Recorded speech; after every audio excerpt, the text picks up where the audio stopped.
به نام و یاد خداوند بزرگ. دوستان عزیز سلام. امیدوارم صحتمند و سلامت باشید. من حمیدالله مرزایی هستم. در خدمت شما هستم با یک ویدیوی آموزشی دیگر. در این ویدیو من تجربه عملی را در قسمت استفاده از معرف یا اندیکاتورهای طبیعی برای تشخیص محیط‌های تیزابی، القلی و خنثی در نظر گرفتم که برای اجرای از فعالیت ما و شما با مواد و وسایلی که ضرورت داریم عبارتند از یک تعداد نمونه های از موادی که حاوی القلی باشه که ما از 2 نوع صابون مایع و یک صابون جامد استفاده خود کردم. موادی که حاوی تیزابند که ما اینجا تیزاب سرکه یا اسیتیک اسید، جوس لیمو و روب بادمجان رومی را انتخاب کردیم و همچنان برای ایجاد یک محیط خنثی از نمک تام و آب خالص استفاده خود کردیم. به عنوان معرف یا شناساگر از کلم بنفش استفاده میکنیم و همچنان برای تهیه اندیکاتور یا جوس کلم ما و شما از ماشین سلاطه کار میگیریم. یک فیلتر یا جالی برای تهیه جوس ضرورت داریم، یک ظرف برای ذخیره معرف و همچنان 6 عدد گیلاس شیشه‌ای، یک مقدار آب و ظرف برای ذخیره آب. روش کار چگونه است؟ اول ما و شما میگیریم با استفاده از ماشین سلاطه یک جوس از معرف در نظر گرفته شده را تهیه میکنیم. قسمی که ما یک تعداد برگ های خرد شده کلم داخل ماشین سلاطه قرار میتونم. اینولی بالا از یک مقدار آب اضافه میکنم به خاطر که ما جوششان رقیق به دست بیاریم.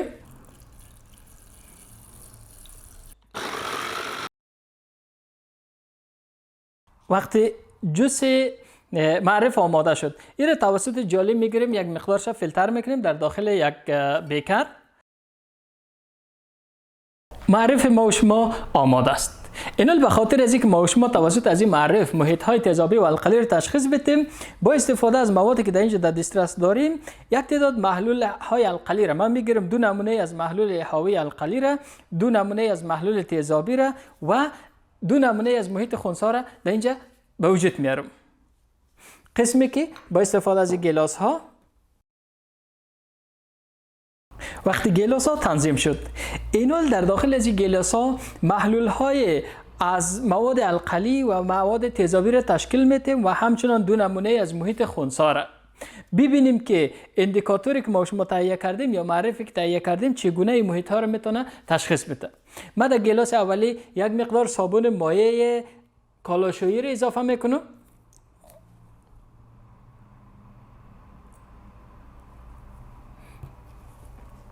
در گیلاس دومی یک مقدار صابون که مایعی که برای شستشوی دستشویی یا تشناب استفاده میشه. در گیلاس سومی یک مقدار نمک تام. گیلاس چهارمی را میمانیم بر معرف و آب خالص.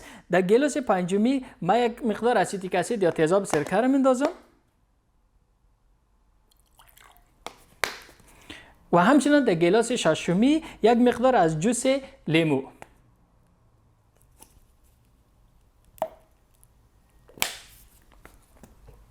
اینو میگیریم بالای هر گیلاس یک مقدار آب میندازیم تا محلول های موادی که در اینجا قرار داده شده ایجاد شود.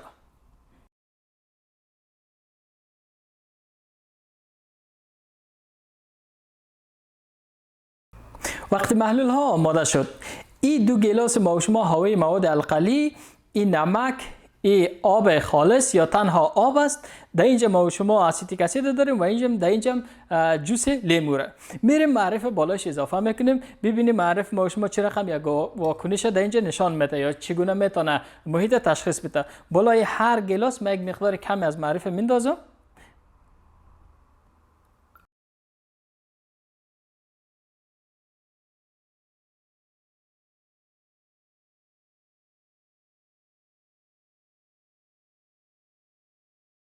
ما و شما می‌بینیم که با اضافه کردن اندیکاتور در محیط‌های مختلف القلی، خنثی و تیزابی اندیکاتور یا معرف از خود تغییر رنگ نشان میده.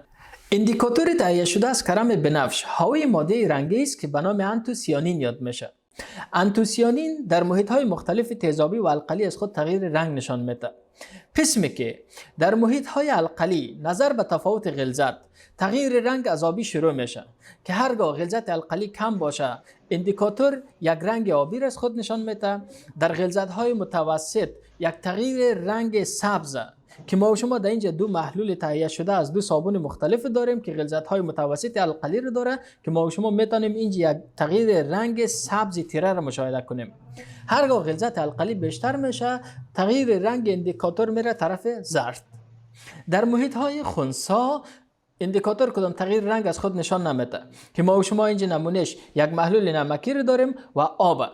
و اما در محیط های تیزابی تغییر رنگ اندیکاتور از گلابی روشن شروع میشه میره طرف سرخ که ما و شما در اینجا دو محلول تیزابی رو داریم که از اسیتیک اسید و سیتریک اسید تهیه شده و تغییر رنگ میبینیم که یک گلابی مایل به سرخ است که ما و شما میتونیم با استفاده از این اندیکاتور محیط های تیزابی، القلی و خنثی را به راحتی تشخیص بدیم. شما میتونید بر تهیه جوش ازی در صورتی که ماشین سالاتر در دسترس نداشته باشین مواد جوش بتین از محلولش استفاده کنین یا توسط کوبیدن در داخل هاون یا چیزی جوش تهیه کنین و از او به عنوان اندیکاتور کار بگیرین. امیدوارم فعالیتی که در نظر گرفته بودم براتان مفید و مؤثر بوده باشه. بیننده ویدیوهای بعدی ما باشین. تا دیدار بعد، خدا نگهدار.